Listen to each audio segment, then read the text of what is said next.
नमस्कार दोस्तों, मैं अमात्य देव आज आपसे चर्चा करने जा रहा हूँ मराठा साम्राज्य के उत्पत्ति या मराठा शक्ति के उत्पत्ति में आर्थिक और सामाजिक कारणों का।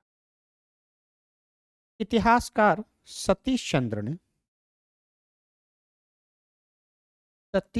ने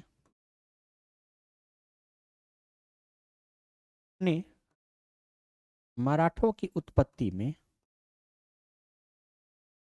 मराठों की उत्पत्ति में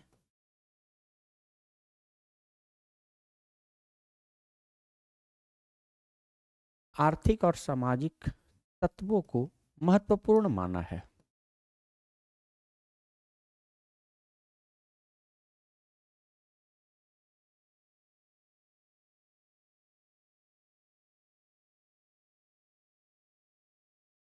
को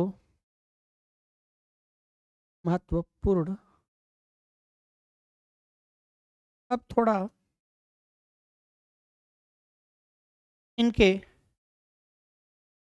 इस विचार को हम लोग समझने की कोशिश करते हैं। पहला बिंदु, थोड़ा आर्थिक तत्व को समझे। अर्थ। अब ये किसी भी व्यवस्था के लिए अर्थ सबसे महत्वपूर्ण हिस्सा होता है। ये हमारी और आपकी व्यवस्था के लिए भी अर्थ महत्वपूर्ण हिस्सा है। अगर आप आज बेरोजगार हैं, आप अगर कमा नहीं रहे हैं, रुपया पैसा संपत्ति अर्जित नहीं कर रहे हैं, किसी भी तरीके के क्रियाकलाप में उस तरीके से नहीं है, तो शायद समाज में आपका महत्व उस रूप से नहीं दिया जाता है।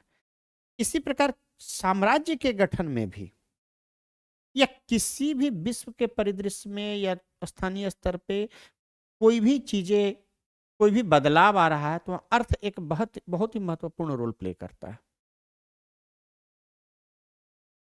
तो अगर मराठा साम्राज्य स्थापित हो रहा है या हुआ, तो वहां भी अर्थव्यवस्था, आर्थिक कारण, आर्थिक तत्व काफी महत्वपूर्ण रोल प्ले किए हैं। थोड़ा इसको इस रूप में समझते हैं कि अगर कोई राजनीतिक व्यवस्था खड़ी हो रही है, अगर कोई राजनीतिक व्यवस्था खड़ी हो रही है तो उस राजनीतिक व्यवस्था को खड़ी करने में, उस राजनीतिक व्यवस्था को खड़ी करने में, इस राजनीतिक व्यवस्था के पीछे कई कारण होंगे। अब आर्थिक कारण, जब अर्थ मिलेगा तभी संबंधित व्यक्ति या वर्ग अपने लिए सेना का निर्माण कर सकेगा, अपने अन्य जरूरतों को पूर्ण कर सकेगा, जो एक साम्राज्य निर्माण की प्रक्रिया में आवश्यकता हो रही है उसकी, और तभी वो इतना बड़ा साम्राज्य स्थापित कर सकता है। अब आते हैं कि उस समय का आर्थिक सरोकार से जुड़ी हुई चीजें क्या क्या थी। थोड़ा एक मिनट इसको समझते हैं। अगर हम तत्कालीन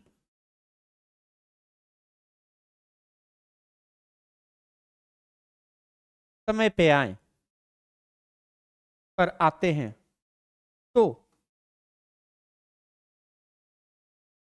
आय, राज्य के लिए आय का मुख्य स्रोत क्या था?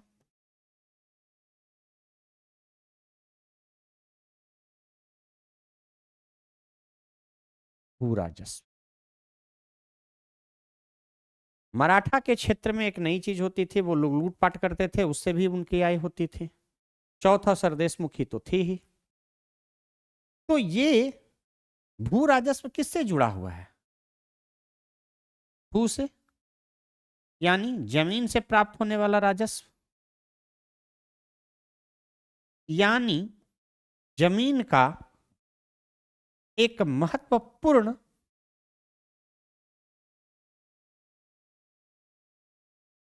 रोल जो है, इंपॉर्टेंट रोल था, महत्वपूर्ण रोल अर्थव्यवस्था में था।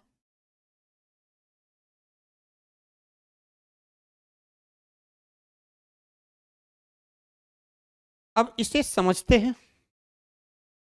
ये जो भू राजस्व है, इस भू राजस्व पे डिपेंडेंट लोग कौन कौन है?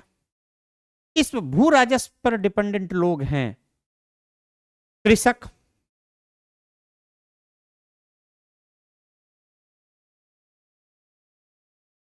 छोटे जमींदार,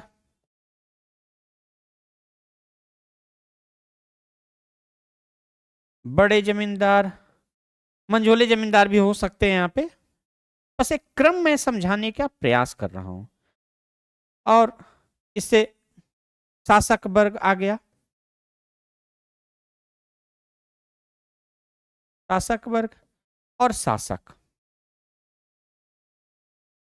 पूरे डिटेल से ना बताकर मैं क्रम समझाने का आपको प्रयास कर रहा हूं कि भाई कृषक जो था वो खेती करता था जमीन पे। यहां भी कृषक भी जो दो तरह के थे, एक बाहरी किसान थे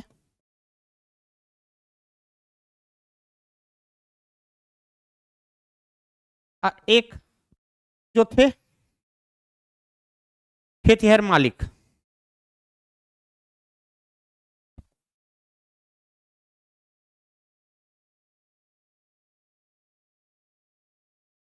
ये जो भी किसान थे, बाहरी किसान को उपरासी कहा जाता था,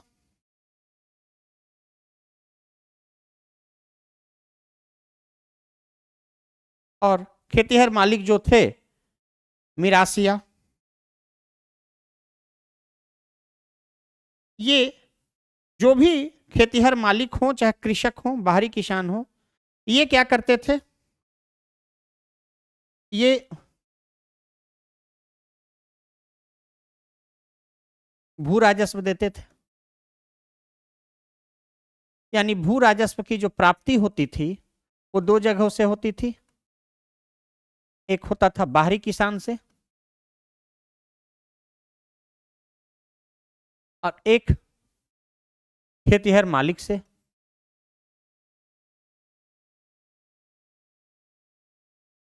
यानी उपराशियों से, मिरासियों से।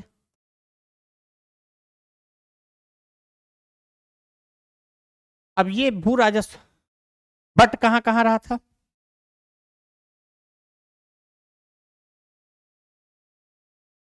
कृषक के पास रहेगा, अब जमींदार के पास जाएगा।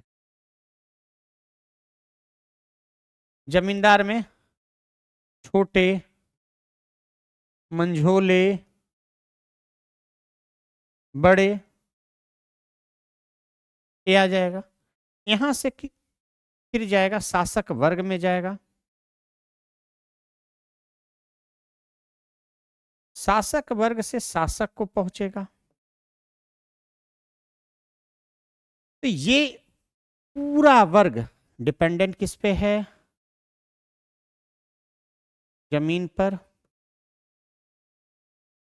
ये इस पे डिपेंडेंट है, जमीन पर। यानी जमीन अगर कम गया तो भू राजस्व कम गया, तो जमीन जो था बढ़ गया तो भू राजस्व बढ़ गया। तो जमीन अर्थव्यवस्था का मुख्य आधार था।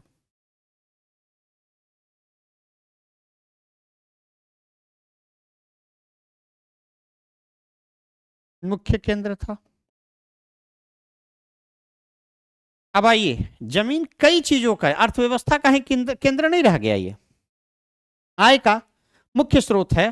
तो इसके लिए संघर्ष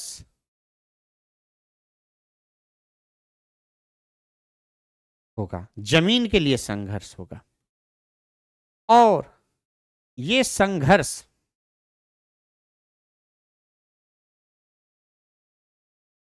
सिर्फ आय प्राप्ति के लिए नहीं होगा, बल्कि राजनैतिक सत्ता का भी होगा। यानी जितना बड़ा जमीन, और इस जमीन को कहा जाता था वतन।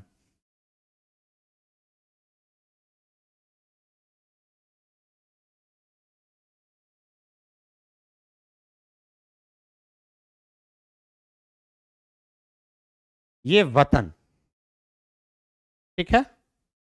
अब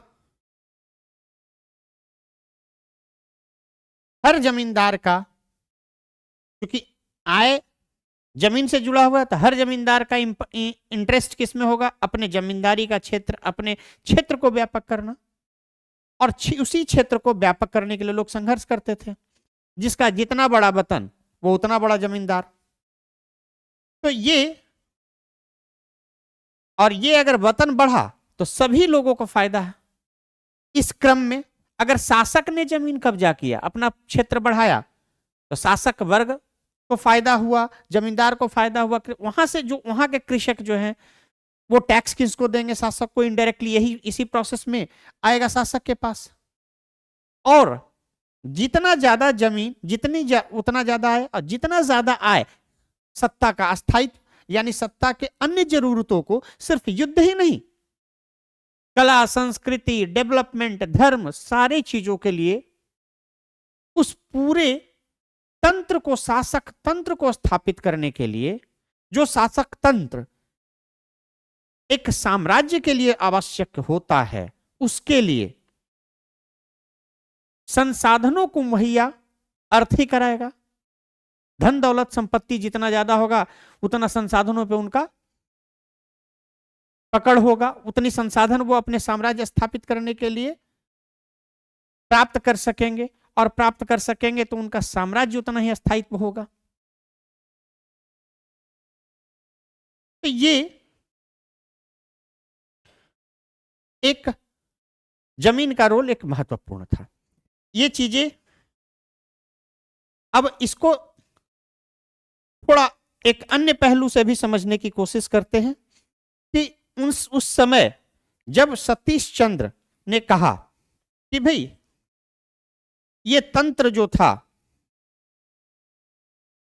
इस तंत्र को जब समझे और ये संसाधन जब शिवाजी को प्राप्त होने लगा, या तत्कालीन राजनीतिक व्यवस्था में जो क्रमबद्धता या मराठा का जो वर्ग था उसको प्राप्त होने लगा, तो धीरे धीरे अर्थ जब प्राप्त होता है तो वो एक छोटे जमींदार से थोड़ा ऊपर उठकर सोचने लगे, चूंकि उनके पास संसाधनों की कमी नहीं रह गई।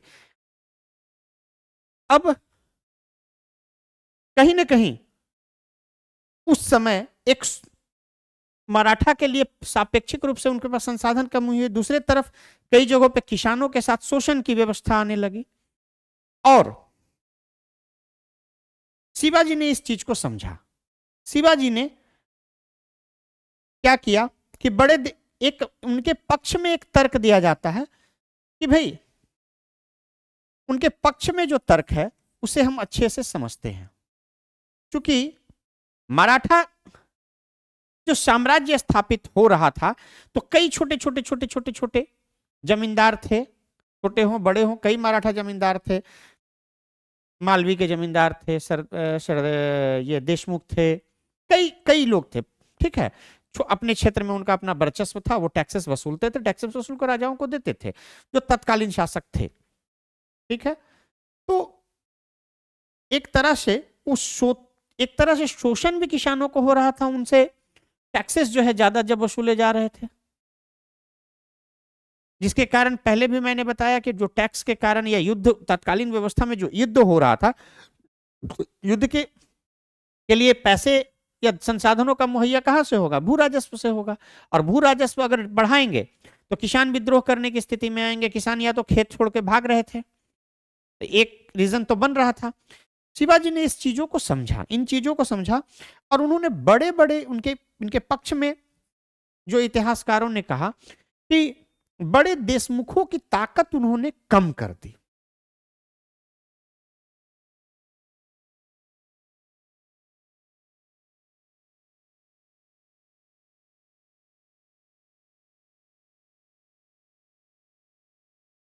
बड़े देशमुखों की ताकत कम कर दी। एक एक उन्होंने जो गलत परंपराएं चली आ रही थी, जिससे किसान परेशान होते थे, उसको सुधारा।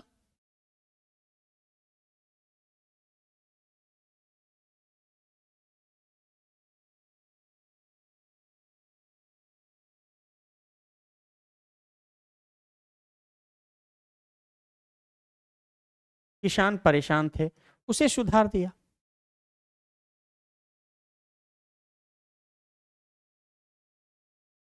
उसे सुधारा।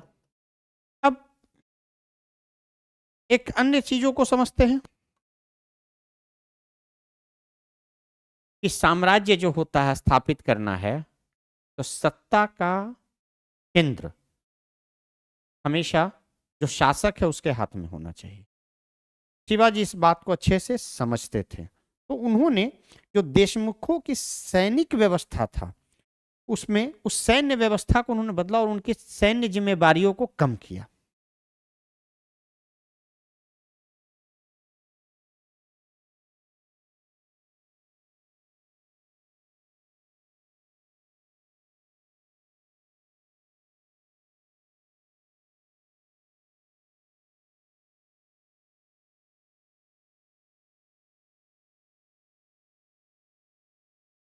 थोड़ा इसे समझते हैं कि अगर जमींदार के पास ज्यादा सैनिक है तो राजा को डिपेंडेंट होना होगा जमींदार के ऊपर। तो राजा एक निरंकुश शासक के रूप में व्यवहार नहीं कर सकता। निरंकुश यहां कहने का मतलब हुआ जिस पर कोई अंकुश ना लगा सके। और साम्राज्य स्थापित करने के लिए प्रथम अवस्था में ये बहुत ही अति आवश्यक रहता है कि शासन का जो तंत्र हो वो सारा योग्य शासक के द्वारा निर्देशित हो। और शिवाजी इस बात को अच्छे से समझ रहे थे कि अगर हमने सरदेश मुख लोग को या अपने जमींदारों को छूट दी, उनके सैन्य शक्ति बढ़ने दिया, तो वो मेरे कंपटीटर के रूप में होंगे। और कल के डेट में अगर कोई बाह्य शक्तियां मेरे साम्राज्य के खिलाफ चुनौती देगी तो उसके साथ वो हो सकता है इंटरनल राजनीति में शामिल हो जाए और उनके साथ शामिल होकर मेरे साम्राज्य को ध्वस्त कर दे। तो इसीलिए उन्होंने अपने आगे किसी भी जमींदार को या सरदेशमुख को इतनी ताकत देना सही नहीं समझा कि वो उनके विकल्प के रूप में खड़े हो सके। अब इसका असर हुआ, प्रभाव यह हुआ कि शिवाजी अपने सैन्य अभियानों के लिए जमींदारों पर निर्भर नहीं रहे। दूसरा कि छोटे भूपतियों पर अब जब इन्होंने बड़े देशमुखों की ताकत को कम कर दिया, जो गलत परंपराएं थे, जो कई तरह के उपहार लेने का, कई तरह के टैक्सेस वसूलते थे, वो अपने व्यवस्था में उसको उन्होंने काट छाट किया, उस पर कंट्रोल किया। तो छोटे जो किसान थे, छोटे जमींदार जो थे, वो उनको राहत मिली। और छोटे जमींदारों को जो राहत मिली तो किसान और जमींदार शिवाजी के पक्ष में खड़े हुए। उन्हें उन पर किसानों का भरोसा शिवाजी के पर हुआ और वो साम्राज्य स्थापित करने के लिए यह विश्वास बहुत जरूरी था। इसे एक दूसरे तरीके से समझते हैं, ठीक है, कि जो छोटे छोटे भूपति उनके साथ शामिल हुए उसे समझते हैं। सबसे पहले शिवाजी का कार्य क्षेत्र मावली का क्षेत्र रहा है। ये मावले के जो देशमुख थे ये छोटे भूपति थे और यही मावले के भूपति जो थे उन्होंने इनको सैन्य रूप से या अन्य रूप से इनको सहयोग किया था। इन बातों को हम समझ सकते हैं कि मावले पलटन के नीलांबर, ठीक है,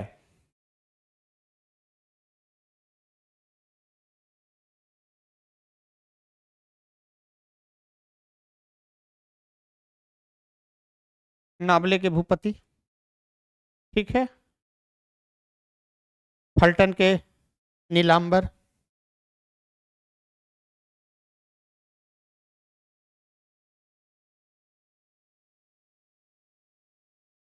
फलटन के निम्बालकर, शिवाजी की शादी इसी घराने में होती है। अब आता है कि जब एक तरफ से भूपति, छोटे भूपति का भरोसा इन्होंने जीता, किसानों का भरोसा जीता, तो इनकी जो पॉलिसी थी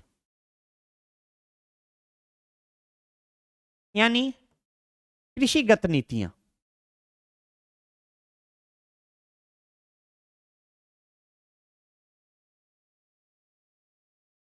कृषिगत नीतियां जो थी वो छोटे भूपति और किसानों को ध्यान में रखकर बनाया।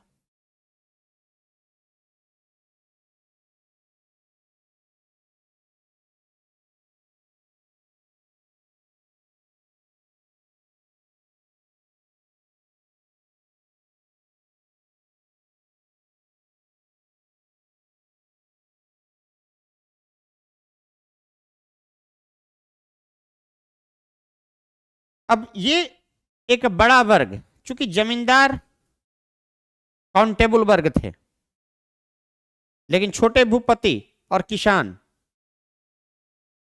बहुसंख्यक वर्ग थे, तो उन्होंने बहुसंख्यक वर्ग का को ध्यान रखा और नीतियां उसका बनाया और उसका भरोसा उन्होंने जीता। आधुनिक संदर्भ में भी ये बातें उतनी ही सत्य है। कैसे? कोई भी राजनैतिक व्यवस्था किसी भी राज्य का देख लें,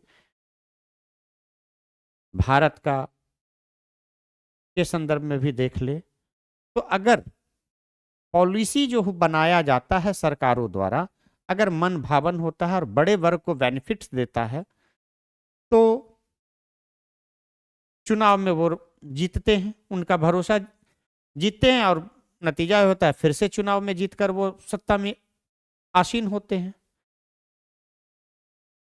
तत्कालीन व्यवस्था में भी शिवाजी ने उसी भरोसा को जीतने का कोशिश किया, नीतियों को उसे, और कोई भी शासक रहा है वो बहुसंख्यक वर्गों को ध्यान में रखकर ही पॉलिसियां बनाया है और तभी वो सस्टेन किया। अब थोड़ा अब इसको इस रूप में एक अन्य तरीके से भी समझते हैं कि ये पॉलिसी बना। अब थोड़ा समझते हैं बड़े किसान को, बड़े जमींदारों की जो या शासकों की जो पॉलिसी थी या शासकों की जो नीतियां थी, उस समय की नीतियां में एक एक जो राजनैतिक स्थिति क्या थी, राजनैतिक स्थिति युद्ध की रही। ये युद्ध के लिए धन मुहैया कहां से होगा? किसान से ही होगा ना।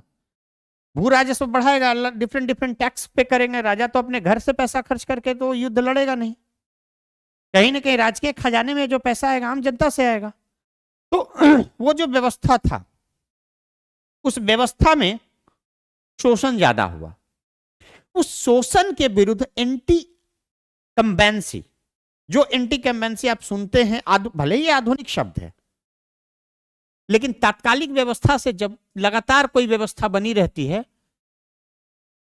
तो क्या होता है, जनता में उसके खिलाफ रोष आ जाता है।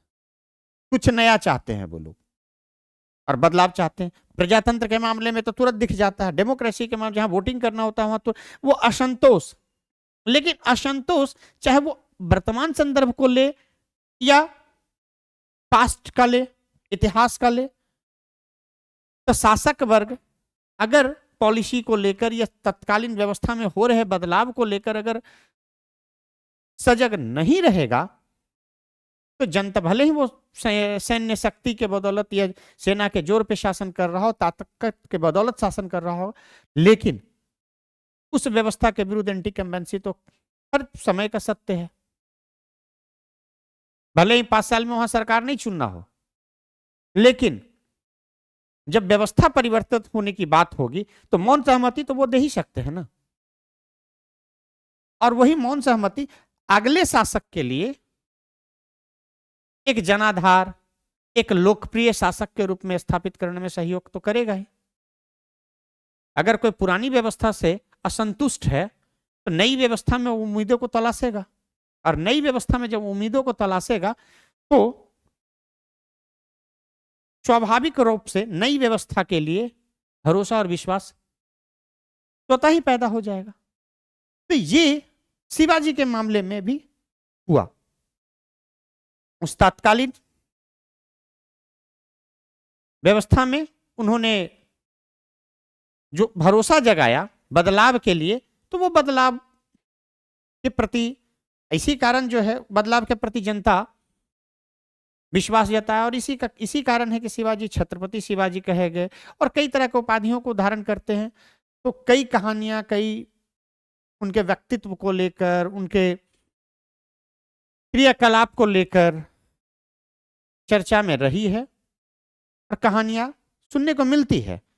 अब ये ऐतिहासिक रूप से ये सारे घटनाक्रम कितने सत्य हैं या नहीं है, ये नहीं कह सकता हूं मैं, क्योंकि इसके ऐतिहासिक साक्ष्य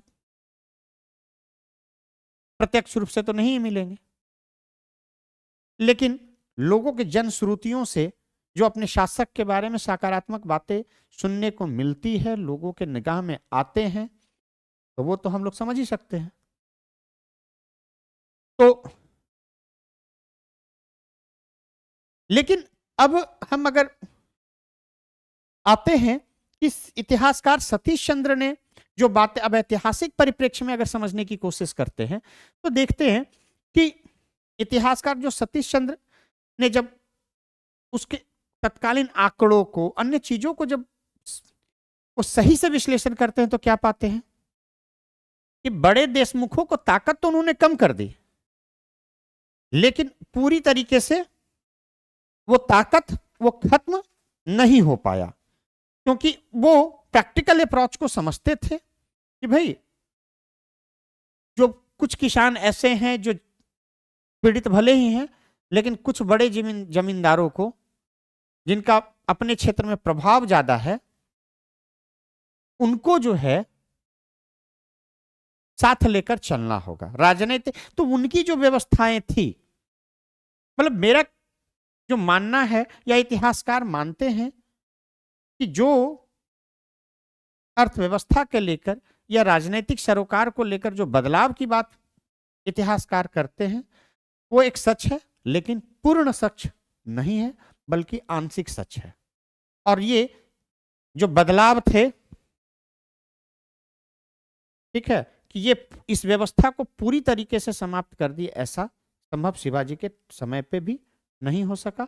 वो जहां जहां उनकी कई जगहों पे राजनीतिक मजबूरियां रही, तो उन्होंने उसको समझा और अपने साम्राज्य के लिए जो स्थापित करने के लिए और अपने आप को एक शासक के रूप में स्थापित करने के लिए जो